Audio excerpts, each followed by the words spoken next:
Hindi na nakapalag ang lalaking ito ng arestuhin sa Cebu City kasunod ng reklamong sextortion sa kanya. Ang modus umano ng suspect, kunin ang loob at mapa-in-love ang kanyang mga biktima. Gaya ng ginawa umano niya sa asawa ng isang OFW. Nung nagkilala sila sa bar, nagkaroon sila ng intimate relationship. And during their relationship, nagkaroon sila ng video calls na lingid sa kaalaman ng victim ay nire-record pala ito ng suspect.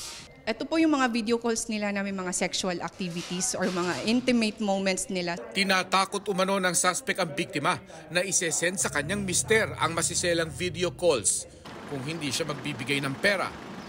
Padala 200 o 300 piso raw ang hinihingi ng suspect na napapadalas na. Doon nag-umpisa yung pagbablackmail hanggang sinend niya nga doon sa kapamilya ng victim. Kaya nag-decide na yung victim na mag-report. Hinihingian namin ng pahayag ang suspect. 3 kaso po yung isinampa natin dito.